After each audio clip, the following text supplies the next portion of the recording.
Right, so as it's been approximately 6 months since I arrived back home, I'm going to give a little update on how things have been, both kind of personally on YouTube, and also a nice little announcement at the end, which if you've been following my videos, I mentioned in a couple of videos ago, which I'll leave a link in the description, because one of the bits of advice I gave, I've actually followed through on myself, and it's turned out quite nice. So first of all, just to give a little update since I've got back.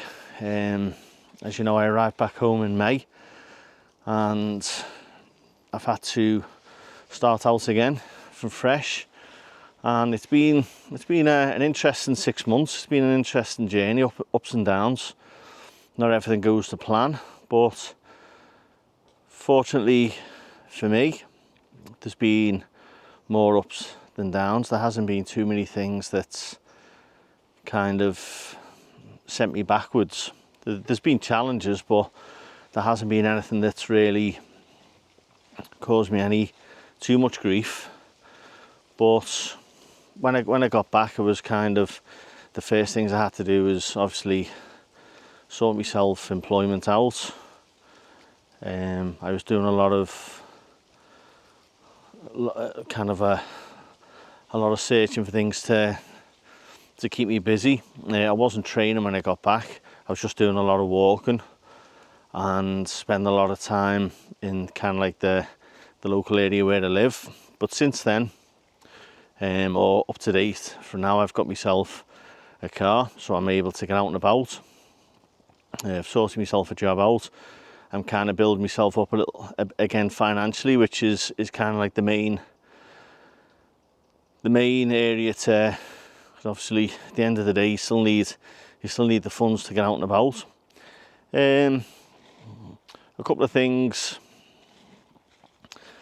and I think they kind of test everyone, is just kind of getting yourself registered in the area you live, you know. So going to see your local GP can be quite a challenge, especially registering after living abroad for 7 years, which I think a lot of it is just communication really, because even though it's in the system, it's not, it's taken a while to get there. But overall, things have been going well. I have to admit, since I've got back, the weather hasn't really been too bad. I've still been able to get out and about. There's been a couple of times where I got caught short and got soaked, but having a car makes that a bit easier, and also a little bit easier to get out and about and travel further distances. Not that you can't get out and about on the train or the bus, but it just makes, you know, if you've got 2 days off a week, it just gives you a bit more time when you don't have to rely on transport. You can kind of do it yourself. But one thing I've noticed, obviously when you move back to an area where you've lived before, and it's a positive thing really, is that a lot of the people that you would have kind of mixed with years ago have all moved on. Some of them have moved abroad themselves, or started families, or moved to different areas. But there's always new people and new interesting people to bump into, and there's been a lot of occasions where I've bumped into old faces, which has been nice. It's been nice to sit and catch up on what everyone's been doing and what everyone's been up to and where we are, and share experiences and stories. So that's always been good. And really it's just all about setting yourself back in again. And just trying to set yourself realistic goals that, you know, that are achievable.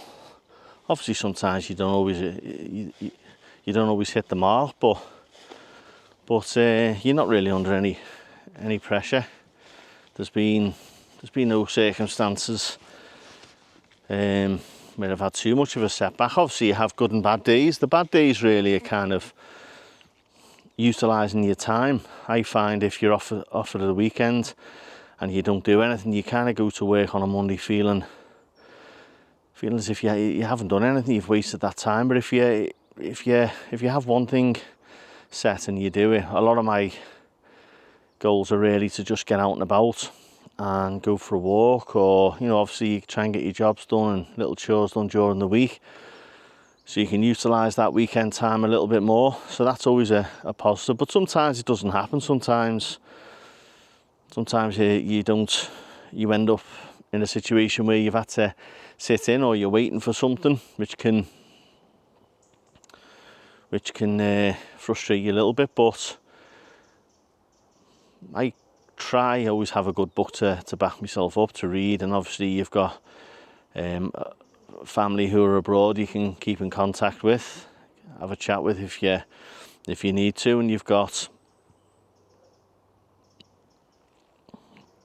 I've got some friends that I used to hang around with when I lived back here, so it's nice to be able to spend time with your friends. But all in all, it's been good. It's flown, I tell you that. It's gone really quick. It's flown, and it's nice to see where you are now, as opposed to when I first landed back. I didn't know which way things were going to go. I didn't know where to be working, what I'd be doing. And on the sideline, one of my main goals was to continue with the YouTube channel. That's kind of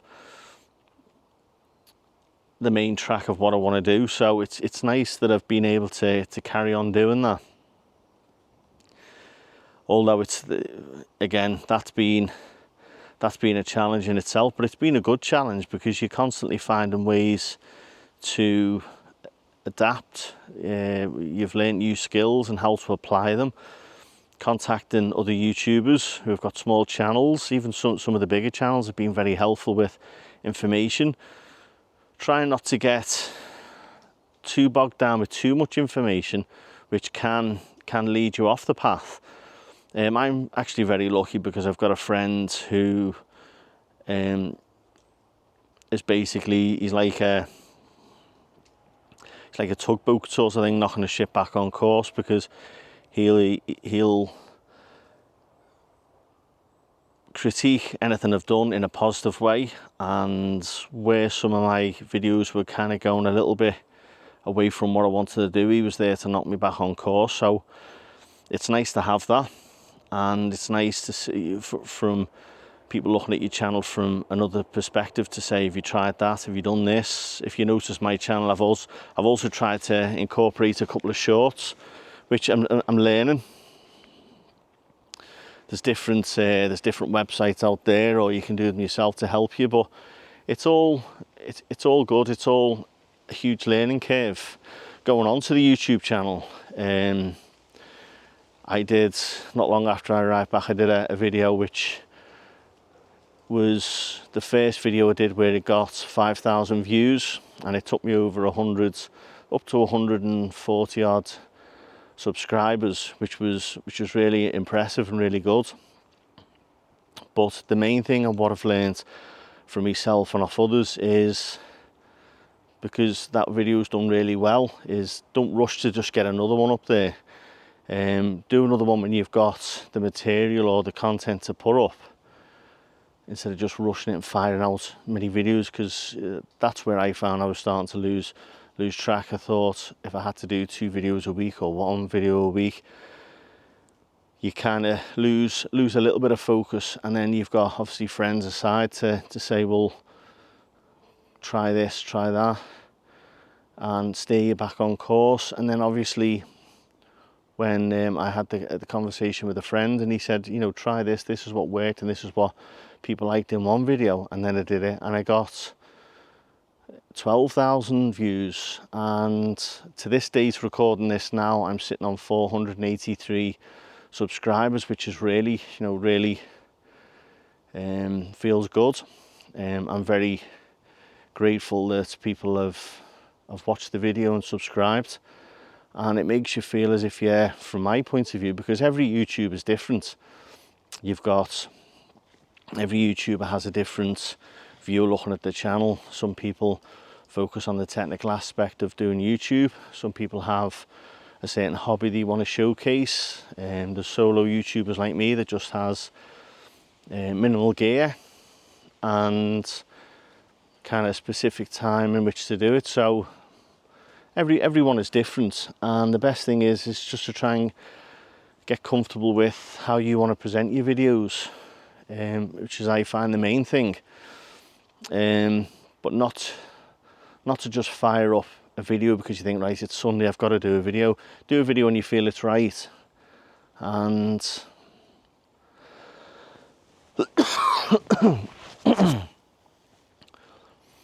and I feel that's kind of what's hitting the mark. And also there is, you know, there's certain stories that you want to tell and you want to share with people that have experienced, you know, things that you've experienced. But overall, the 6 months of doing YouTube has really taught me a little bit of self-discipline as well. It doesn't take half an hour or an hour to just upload a video. It does take a bit of time. So if you've got that commitment, but also don't stress and don't worry if you haven't been able to upload the video, or if you haven't got content to provide. Don't worry about it. I went out for a walk the other day, and I thought I'll try and do one video, or the other month, sorry. And I thought I'll try and do one video a month. And I took the camera gear, took my GoPro. I'm also now using the DJI Pocket 3, which I find a lot better because obviously you've got a microphone which hopefully makes the sound a little bit better. But I took the video out, the camera out, and I'm hoping to do a video. And just as I was kind of in the area of where I was meant to be, a stranger come up and was speaking to me about they were going on holiday and they were a little bit nervous, and it's the first time they've flown, and they were in their 60s and they were a little bit worried. And I just said to them, where are you going? And they said Malta. And I said, funny enough, I've just come back from Malta. And I was able to tell them areas where they'd obviously done a little bit of research. They knew the island of Gozo, but they didn't know the silent city of Mdina. So I was able to tell them places where it's a little bit further out than the capital, that they can get to on bus, so it's not too far in a taxi. Although getting the bus out there is an experience if you haven't been to Malta. Yeah, certainly something to try. So I was able to sit down and I just chatted to this person about Malta and how Malta's developed. And not only have I lived there for 7 years, but I was a holiday maker going back near 16, 17 years ago. So I've seen a lot of changes in Malta, so we spoke about that. And that was it. I didn't do any filming at all. It started to get dark then, and I just kind of walked back to the car and went home. But there you go. That was wasn't an unpleasant experience. It was a nice experience to sit down with a total stranger. I kind of feel as if I put their mind at ease because they'd never been to the island, and that was about an hour's chat, you know. So sometimes things don't go to plan, but it doesn't always necessarily mean it's a bad thing. I quite enjoyed the chat, and it's nice sometimes to sit and talk to a complete stranger, you know. So that's been good. The other things on YouTube is basically just about learning. One thing I've learned recently is when I started doing YouTube, and I know a couple of other people have done the same, is they get too focused on the editing side of putting a video up and having a B-roll and having a second camera and editing and cutting back and making sure things look the same. And then there's some videos that don't do any editing at all, like this one. I've just let the camera run and just basically chatting away. Obviously you do make mistakes, but that's how it is on YouTube. I think the more relaxed you feel around the camera, and the more natural it feels. Like when I started holding the camera and I was out walking about, I didn't really know how to speak on the camera, and I thought, I don't sound like me when I was watching the videos back. But you kind of get used to having the camera there, and it's better to sometimes just let the camera roll and pick up the mistakes you do make, just to show people that this is how it is.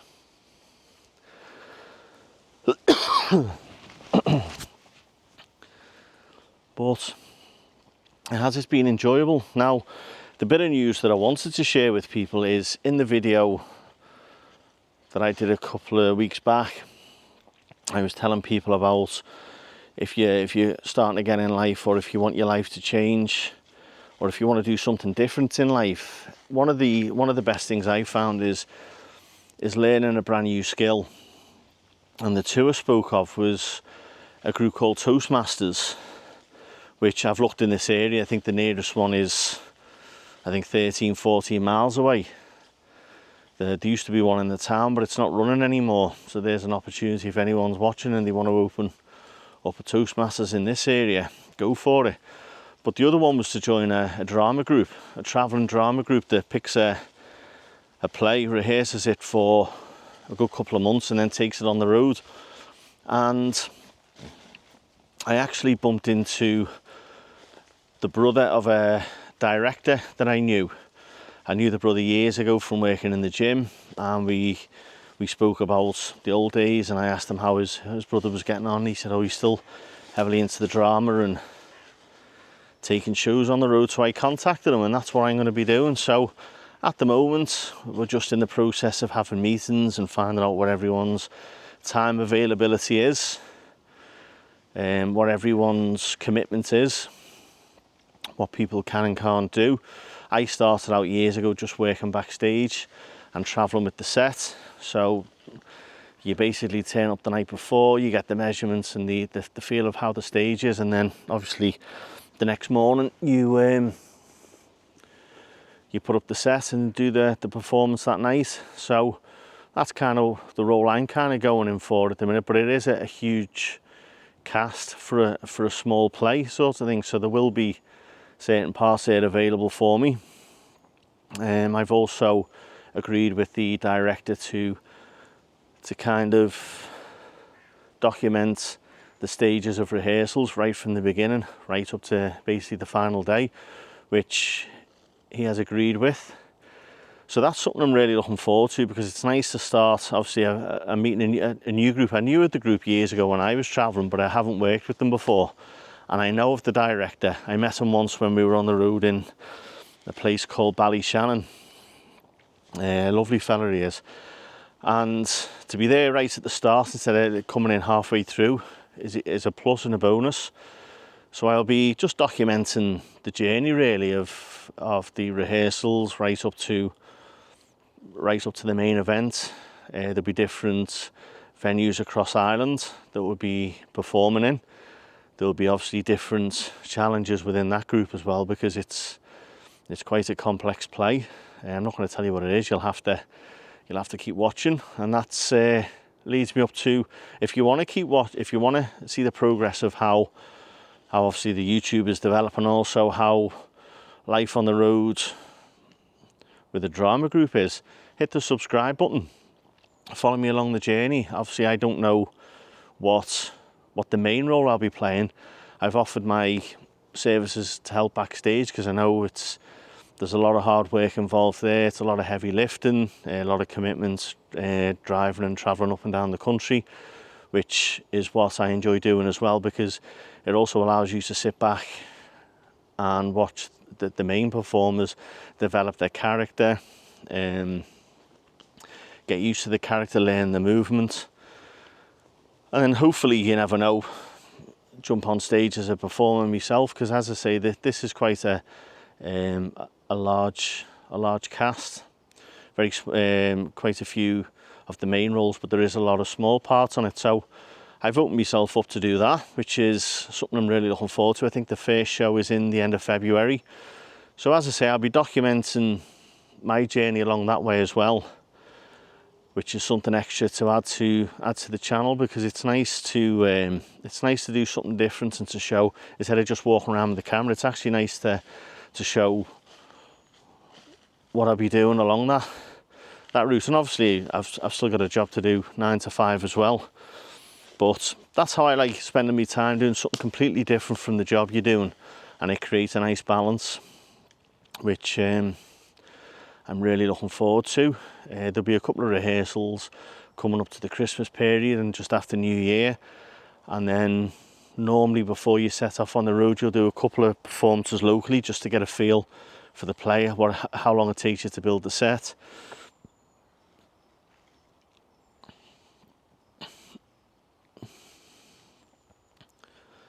And what little tweaks you need to make to the characters. So something's good to look forward to in 2025. And as I say, I'm just under the 500 subscriber mark now, which is something I wasn't really expecting. I know in one video I said I'll hit 1,000 subscribers by Christmas, and then after that video, which did really well, I didn't do any videos at all then for a couple of weeks. And then I just kind of started trying to get into the momentum again, which is one thing that I'm doing now. At least I'm getting into the momentum. And I don't know if anyone knows, but it's lovely around here. Nice and peaceful. I used to walk around here years ago, and I didn't know this little area was here where people come and just sit in peace and quiet, you know. But there's no one here today. That's why I'm filming. So everything is looking really good, and I'm feel more and more positive about the channel, about where I'm going.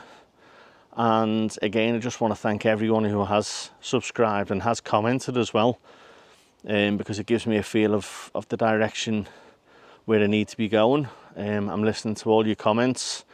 Comments are very, very positive and constructive, and all in all, it feels good moving forward for the future. So thank you very much.